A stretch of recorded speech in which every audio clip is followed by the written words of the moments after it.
Gente de física, vamos a aclarar un par de consultas que tuvieron en la clase virtual sobre el tema de cinemática. Estamos en ese tema, cinemática. Bueno, una primera consulta que surgió era la cuestión de cómo cómo se interpretaba esto y cómo se interpretaba esto. Bueno, lo primero que puedo recalcar es que este es el símbolo de la integral y no es otra cosa que una suma.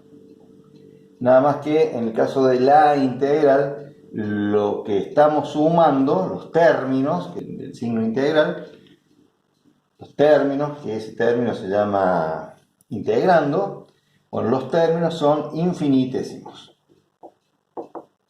¿Sí? Si yo tengo el símbolo de la sumatoria, que también es una suma, los términos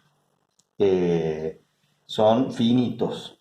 Y digamos nuevamente que finito es algo que no es ni infinito ni infinitésimo.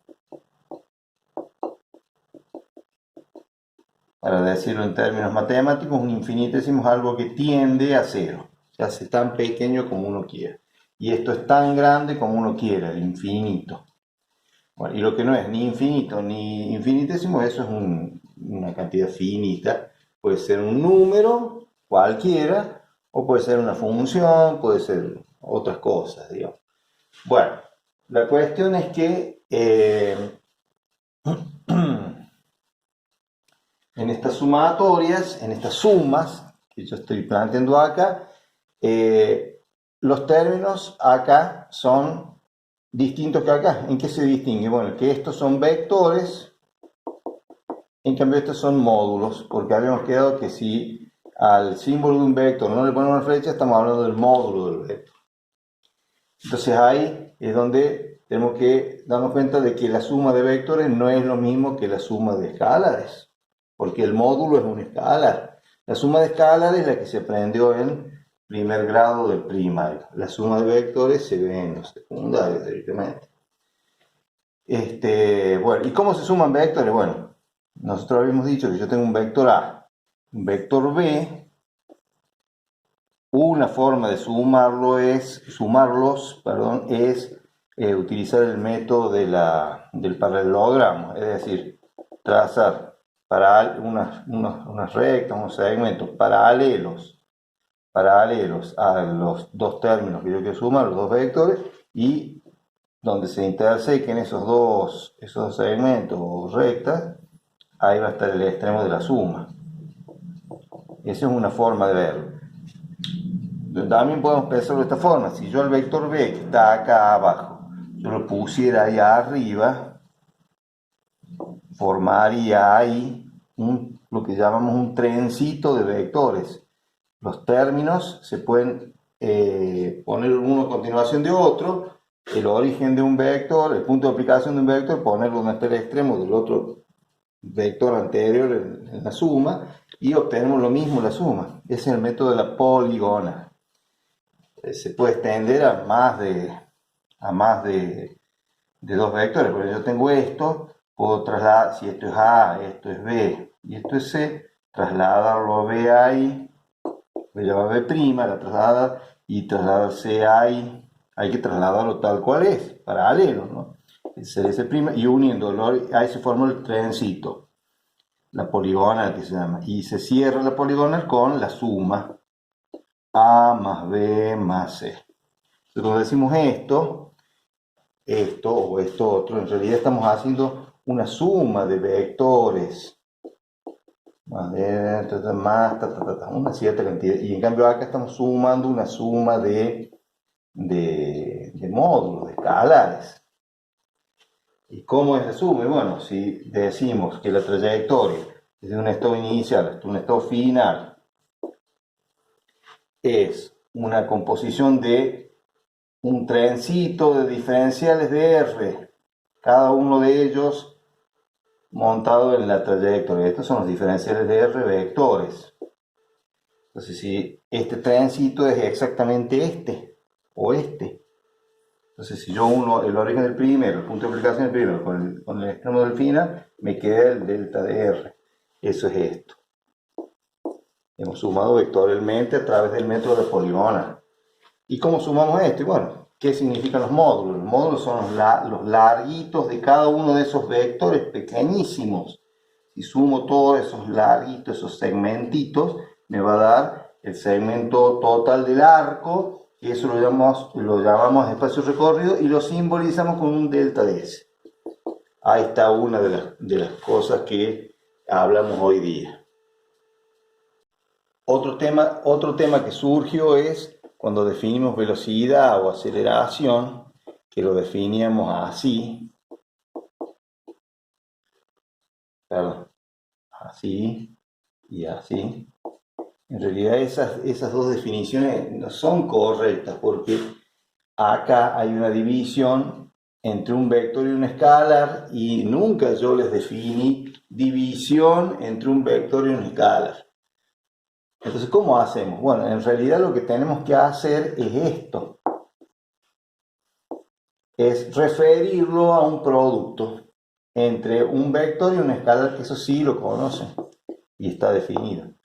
Entonces, ahora quedaría definida la división entre vector y escalar de esta manera. Y por ahí surge la pregunta, ¿y por qué el 1? Y bueno, porque si yo quiero escribir 5 cuartos, lo podría escribir como 1 cuarto por 5. Total, esto tiene un 1 ahí y se multiplican los numeradores, da 5 y multiplico o sea, 1 por 5, 4 por 1, 5 cuartos. Es lo mismo. Es una forma de expresar, surge el 1 ese naturalmente, dada el producto de fracción, por decirlo en forma simple, digamos. Bueno, y la tercera cosa que surgió hoy día es el concepto de tangente, cuando decimos que el vector velocidad es tangencial. Recuerden que la palabra tangencial actúa siempre como adjetivo, digamos, como adjetivo. ¿Qué significa eso? Bueno, que no puedo decir el vector tangencial, así nomás. Ese vector es tangencial en ese sentido. Bueno, ¿cómo surge eso? Bueno, cuando nosotros tenemos una trayectoria y tomamos el estado inicial y el estado final desde un cierto sistema de referencia, este sería el R inicial y este sería el R final. Entonces, así... Ahí te faltó el inicial. Gracias. Este sería el delta de R. ¿Y cómo es eso, el delta de R? El delta de R, bueno, gracias, hijo. Bueno, ¿cómo es eso del delta de R? Bueno, eso se llama desplazamiento. Es lo que se desplazó desde el estado inicial hasta el estado final, así derecho. ¿Por qué derecho? Bueno, porque los vectores son rectos, ¿eh? Ahora imaginemos que el estado final tiende a acercarse al inicial, porque esto es una variación finita. ¿Podemos considerar variaciones infinitesimales? Sí, siempre y cuando el estado final y el estado inicial se acerquen. Si yo lo empiezo a acercar al estado final en relación al estado inicial, voy a tener que el vector R final no va a estar más ahí, sino que va a estar ahí, por ejemplo, y el delta de R va a ser así. Ven como el delta de R se va acercando a la curva en la medida en que el estado final se va acercando al inicial. Y si imaginamos, porque esto no se lo puede representar, si imagináramos que el estado final estuviera tan cerca como uno quisiera del inicial, entonces los dos vectores, el R inicial y el R final, estarían muy próximos. Y eso que está ahí, que sería el delta de R, en realidad es infinitamente pequeño. Y por eso es que no lo llamamos con delta, sino con diferencial.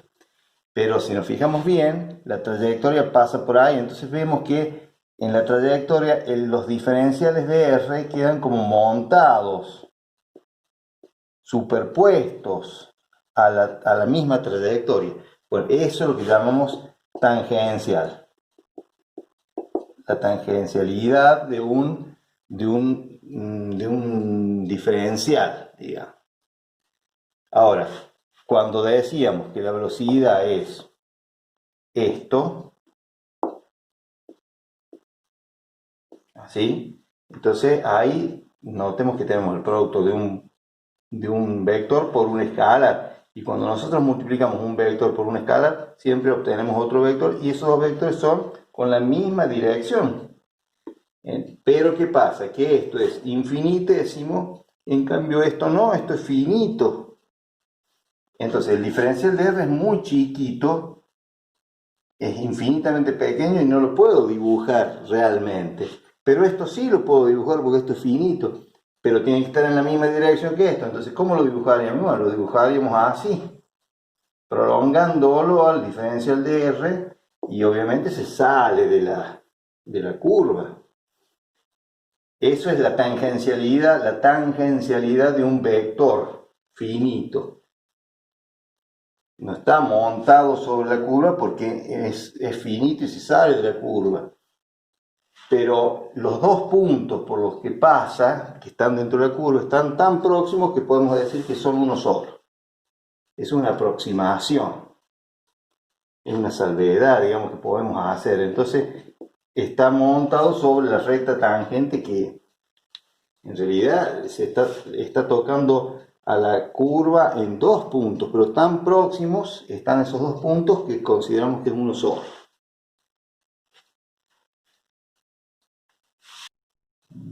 Bueno, por último vamos a dar un ejemplo del trabajo que quiero que hagan.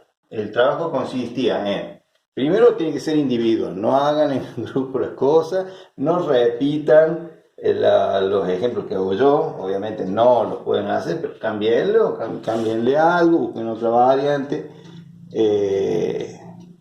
desarrollen vuestras creatividades. Eso es lo que más me interesa.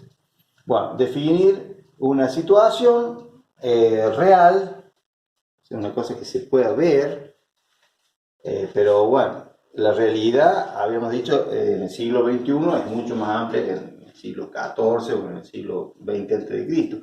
Nuestra realidad incluye meteoritos en el espacio, naves espaciales, interestelares, bueno, de todo, platos voladores, lo que quieran.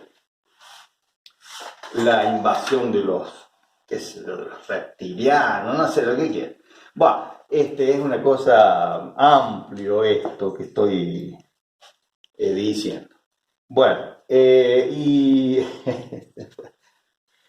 un cuerpo que se mueva en movimiento. ¿Por qué? Porque en cinemática hablamos del movimiento de los cuerpos. Y tenemos que definir esa situación de tal forma que nos permita calcular los vectores, posición, velocidad y aceleración, siguiendo las normas que hemos visto antes. Por ejemplo, bueno, un ejemplo. Voy a dar un ejemplo más allá del que dimos hoy. Hay una ruta. En esa ruta va un camión con acoplado, va para aquel lado. Eso ya podría ser el vector velocidad.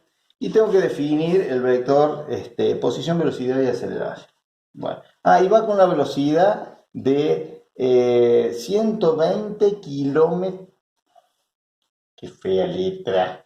Kilómetros por hora. Va con esa velocidad. Y digo el valor, y por lo tanto se sobreentiende que es constante. Pero lo voy a expresar eso de que es constante. Bueno.